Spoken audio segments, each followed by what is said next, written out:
ಹುಬ್ಬಳ್ಳಿಯಲ್ಲಿ ಬಿಜೆಪಿ ಮಹಿಳಾ ಕಾರ್ಯಕರ್ತೆ ವಿವಸ್ತ್ರಗೊಳಿಸಿದಂತಹ ಪ್ರಕರಣವನ್ನು ಕೊನೆಗೂ ಸರ್ಕಾರ ಸಿಐಡಿ ತನಿಖೆಗೆ ಒಪ್ಪಿಸುವಂತಹ ಸಾಧ್ಯತೆ ದಟ್ಟವಾಗಿ ಕಾಣಿಸ್ತಾ ಇದೆ. ಈ ಮಧ್ಯದಲ್ಲಿ ಮತ್ತೊಂದು ಕಡೆ ಈ ರಾಷ್ಟ್ರೀಯ ಮಹಿಳಾ ಆಯೋಗವೂ ಈ ಪ್ರಕರಣ ಸಂಬಂಧ ಎಂಟ್ರಿ ಆಗುವ ಸಾಧ್ಯತೆ ಸಹ ಇದೆ. ಇದರ ಒಂದು ವರದಿ ಇಲ್ಲಿದೆ.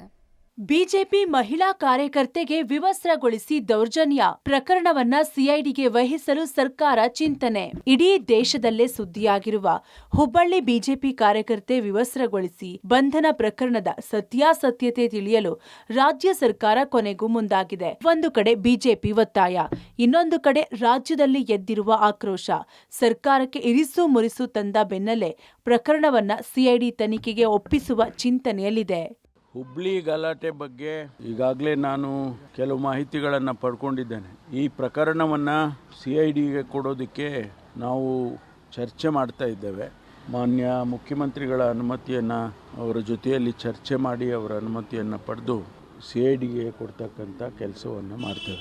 ಯಾವುದು ಸತ್ಯಾಸತ್ಯತೆಯನ್ನು, ಅಲ್ಲಿ ನಡೆದಂಥ ಘಟನೆಯನ್ನು ತನಿಖೆ ಮಾಡಿ ಅವರು ಸರ್ಕಾರಕ್ಕೆ ವರದಿಯನ್ನು ಕೊಡ್ತಕ್ಕಂಥ ಕೆಲಸವನ್ನು ಮಾಡಬೇಕಾಗ್ತದೆ. ಆನಂತರ ಸರ್ಕಾರ ಏನು ತೀರ್ಮಾನ ಮಾಡಬೇಕು, ಯಾರು ತಪ್ಪಿತಸ್ಥರು ಅಥವಾ ಘಟನೆಯಲ್ಲಿ ಯಾರ್ದು ನೆಗ್ಲಿಜೆನ್ಸ್ ಇದೆ, ಇದನ್ನೆಲ್ಲವನ್ನು ಕೂಡ ನಾವು ನೋಡ್ತೇವೆ. ಆನಂತರ ತೀರ್ಮಾನ ಮಾಡ್ತೇವೆ. ಮೊದಲಿಗೆ ಬಿಎಲ್ಒ ನಂದಿನಿ ಸರ್ವೆ ಹೋದ ಸಮಯದಲ್ಲಿ ಆರಂಭವಾಗಿರುವ ಗಲಾಟೆ ಈಗ ಈ ಮಟ್ಟಕ್ಕೆ ಬೆಳೆದು ರಾಷ್ಟ್ರ ಮಟ್ಟಕ್ಕೆ ಬಂದು ನಿಂತಿದೆ.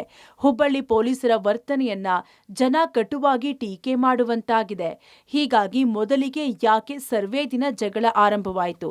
ನಿಜವಾಗಿಯೂ ಸುಜಾತ ಮತ್ತು ಆಕೆಯ ಸಹೋದರರು ಬಿಎಲ್ಒ ಅಲ್ಲದೆ ಇದರಲ್ಲಿ ಕಾಂಗ್ರೆಸ್ ಪಾಲಿಕೆ ಸದಸ್ಯೆ ಸುವರ್ಣ ಪಾತ್ರವೇನು ಎಂಬುದರ ಬಗ್ಗೆ ತನಿಖೆ ನಡೆಯುವ ಸಾಧ್ಯತೆ ಇದೆ. ಸುಜಾತ ಬಂಧನದ ವೇಳೆ ಕೇಶವಾಪುರ ಪೊಲೀಸರು ನಡೆದುಕೊಂಡಿರುವ ರೀತಿ, ನಿಜವಾಗಿಯೂ ಬಟ್ಟೆ ಬಿಚ್ಚಿದವರು ಯಾರು?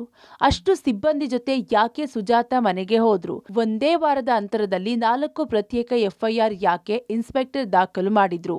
ಇನ್ನು ವಿಡಿಯೋ ಯಾರು ವೈರಲ್ ಮಾಡಿದ್ದಾರೆ ಎನ್ನುವ ಪ್ರಶ್ನೆಗೆ ಉತ್ತರ ಹುಡುಕಲು ಸಿಐಡಿ ಮುಂದಾಗಬಹುದು. ಹುಬ್ಬಳ್ಳಿ ಪೊಲೀಸರಿಗೆ ಮತ್ತೊಂದು ಶಾಕ್ ಎಂಟ್ರಿ ಕೊಡುತ್ತಾ ರಾಷ್ಟ್ರೀಯ ಮಹಿಳಾ ಆಯೋಗ. ಇದರ ಜೊತೆಗೆ ಪ್ರಕರಣದ ಆರಂಭದಿಂದಲೂ ತೇಪೆ ಹಚ್ಚುವ ಕಾರ್ಯ ಮಾಡಿದ ಹುಬ್ಬಳ್ಳಿ ಪೊಲೀಸರಿಗೆ ಮತ್ತೊಂದು ಶಾಕ್ ಎದುರಾಗಿದೆ. ಈಗಾಗಲೇ ಸುಮೋಟೋ ಕೇಸ್ ದಾಖಲಿಸಿಕೊಂಡಿರುವ ರಾಷ್ಟ್ರೀಯ ಮಹಿಳಾ ಆಯೋಗ ಯಾವ ಸಮಯದಲ್ಲಿ ಬೇಕಾದರೂ ಹುಬ್ಬಳ್ಳಿಗೆ ಎಂಟ್ರಿ ನೀಡಿ ಪ್ರಕರಣದ ಬಗ್ಗೆ ಮಾಹಿತಿ ಪಡೆಯುವ ಸಾಧ್ಯತೆ ಇದೆ. ಇದು ಪೊಲೀಸರನ್ನ ಇಕ್ಕಟ್ಟಿಗೆ ಸಿಲುಕುವಂತೆ ಮಾಡಿದೆ. ಹೀಗಾಗಿಯೇ ಇನ್ಸ್ಪೆಕ್ಟರ್ ಎಸ್ಕೆ ಹಟ್ಟಿ ವರ್ಗಾವಣೆ, ಎಸಿಪಿ ನೇತೃತ್ವದಲ್ಲಿ ವಿಶೇಷ ತನಿಖೆ ನಡೆಸಲು ಮುಂದಾಗಿದೆ. ಒಟ್ನಲ್ಲಿ ಬಂಧನದ ವೇಳೆ ಪೊಲೀಸ್ ಸಿಬ್ಬಂದಿ ಮಾಡಿಕೊಂಡಿರುವ ಎಡವಟ್ಟು ಹಿರಿಯ ಅಧಿಕಾರಿಗಳಿಗೆ ಮಾತ್ರವಲ್ಲದೆ ರಾಜ್ಯ ಸರ್ಕಾರದ ಮೇಲೆ ತಲೆ ಬಿಸಿಗೆ ಕಾರಣವಾಗಿದೆ. ಘಟನೆಯ ಬಗ್ಗೆ ನಿಷ್ಪಕ್ಷಪಾತವಾಗಿ ತನಿಖೆ ನಡೆಸಿ ಅಸಲಿಯತ್ತನ್ನ ಹೊರತರಬೇಕಾಗಿದೆ. Sunil, public TV, Hubballi.